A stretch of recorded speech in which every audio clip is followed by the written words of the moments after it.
welcome back. I hope you're really well. This is just a quick intro because this video is slightly different to some of the ones I've done before. I have been doing a lot of work on my winter coat this week and I just wanted to give you a bit of an overview of how that's been working out. So what I've done is recorded almost like a blog post but in video. So at the end of each day I've shown you where I've got to and I've recorded some of the techniques and specific things that I've done so you can see that. It's going really well. I'm really pleased with it and I have loved making it this week. It's been such a joy to slow down and just take my time and do something that I'm actually really proud of, the results so far. You'll see by the end of this video I'm up to about halfway through, so the shell of the coat is mostly done. I still have to do the lining, etc. But I've had some other things to do for work the last couple of days, so I've not been able to get to the studio to sew. But hopefully this is an interesting video for you. I really hope you enjoy it. If you like it, please comment and subscribe because next week you'll be able to see the fully finished version with any luck. So enjoy and I will see you all soon. I just wanted to remind you of the fabric we're using, and this is the lining that I showed you in my previous video. It's a viscose acetate mix with a herringbone and spot running through it in this sort of beigey silver material. You've seen the tweed, the teal that I showed you before, and this is the underlining that I ordered, which is a pale blue cotton flannel. It's not the best quality. I ordered it off eBay just because it was relatively cheap, but seeing as it's going on the inside of the coat, I'm not too bothered. These are all of the pattern pieces, which I recorded once I cut them out because just getting them off the tissue paper and into some semblance of order took blinking ages. There are a lot of them. So I've just sort of doubled them all up so you can see, but this is the sleeve, the outer sleeve, top, and then the lining sits underneath it. There's a separate piece for that. The undersleeve and another separate lining piece for the undersleeve. The 17 is the upper collar and 8 underneath it is the under collar for the big kind of wide collar that I showed you in the previous video I wanted to do. Number 11 up at the top is the sleeve facing and number 3 is the pocket bag. Those are everything I could fit on the table. Moving to the floor, important feature for any sewer. 15 is a facing piece that goes down the front, and then 2 and 4 I've just put on top of each other so you can see how they fit together when you actually construct the coat, because it's quite a nice piece of design. Essentially, they intersect to create the pocket front, but this line down here is where the front kind of collar goes, and the V-neck, this is the centre front, obviously, and then the big skirt piece is what creates the front bottom of the coat. There is then a line that sits under number 4 that you can't see, but which creates that right-angled pocket. And then number 4 fits into that with this princess line connecting into the side of number 2. This bottom piece is actually the pocket bag, so it kind of connects into number 3 and then sits behind that right angle so that you can create the pocket, and then obviously the sleeve is up at the top there. So that's the way those front 2 pieces fit together. And actually in the construction process it's very pleasing, they turn out really nicely. And then I had to come into the corridor because the pieces are too big for me to fit on the floor of my studio, and the corridor floor is slightly scuzzy, so sorry about that, not my fault. I do not belong to the corridor, or the corridor will not belong to me. Number 5 is the back piece. This is the centre back seam, and then there's a big princess seam that runs all the way up and connects into number 6, creating a lovely curve in the back that should look really lovely and allows a little shape, and then obviously the sleeve goes in the top right. So those are all the pieces. I counted, I think there were 15, so I now have to cut them all out in my toile fabric, which is a sort of olive green polycotton, and I'm doing it in a polycotton partly for cost because buying wool is not cheap even when you're doing a toile, but I'm mostly interested in fit rather than anything else.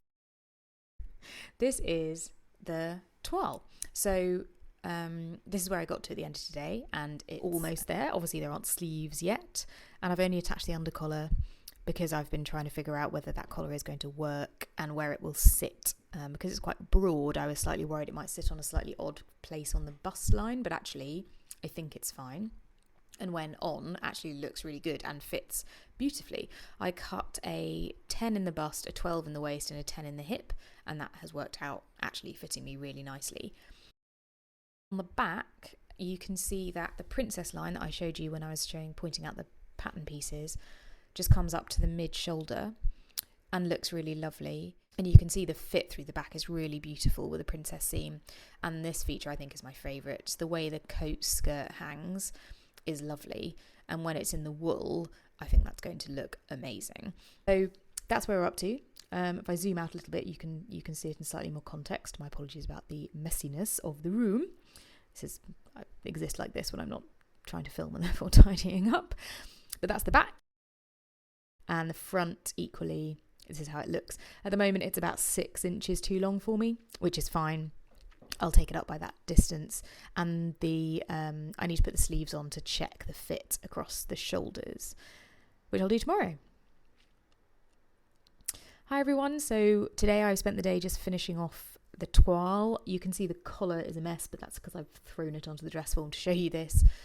The sleeves I actually did by hand in front of the TV because I just wanted to fit them without needing to sort of put off having to get it done. Although the sleeves are too long, which is always the case on me because I've got tiny little T-Rex arms. They actually fit fine, and the only adjustment I think I'm going to need to make is to bring the shoulder seam in by about 1/2 inch on each side. So hopefully when we go into the wool, it'll be fine. Next job, cut out everything in my expensive wool. I filmed myself starting to do this. I didn't film all of it because it took forever. One, I was very pleased that my cutting table that I spec'd up accurately fits half a folded piece of 60-inch fabric, which is what I wanted it to do. And it's very cold in my studio, which is why I'm wearing a massive coat. But there we go. So yes, I won't bore you with the rest of this. So at the end of the day, I am now at the point where I have cut out most of the pieces I need for the outer shell of the coat in the tweed wool.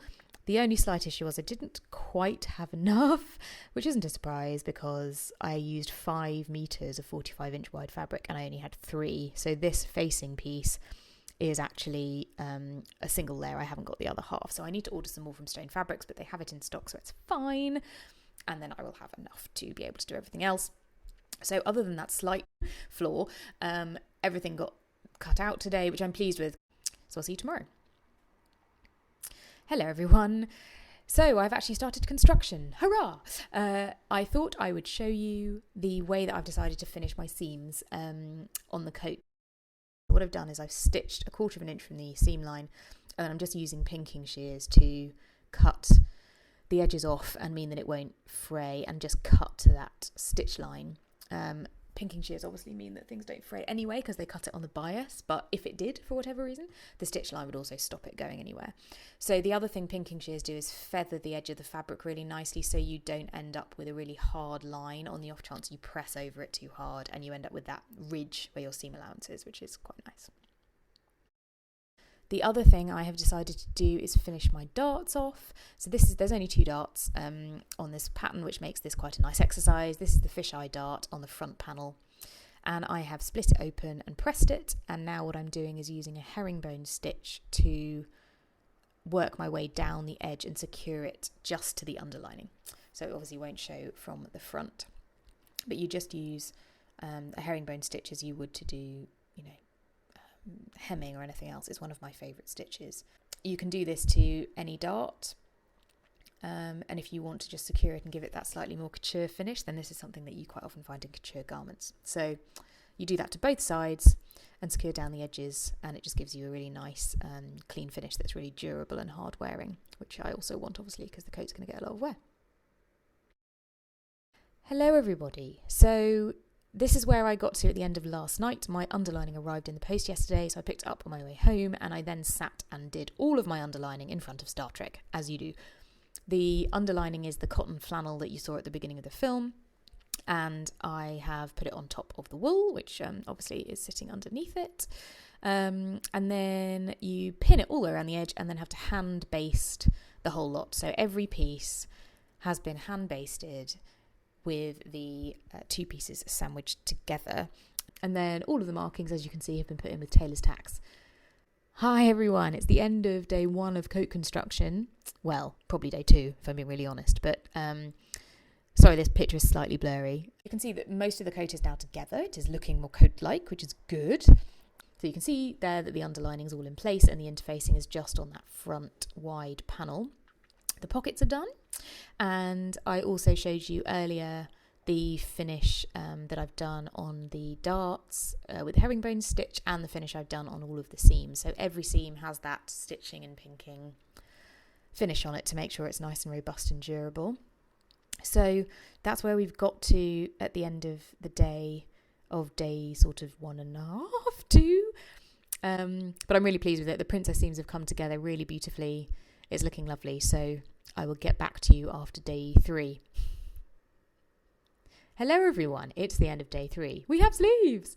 Sleeves are in, and actually today felt like all I did was sleeves all day, which can't possibly be true, but having had such a great day yesterday and made loads of progress, this felt a little slower, but you can see the sleeves are in.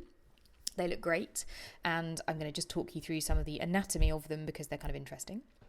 So the sleeve is obviously a set-in sleeve, but then there's a vent at the bottom, which I've hand-stitched closed just to keep it behaving itself while I'm sort of messing around with other things on the coat. I didn't want it to flip out or get bent or stretched or anything.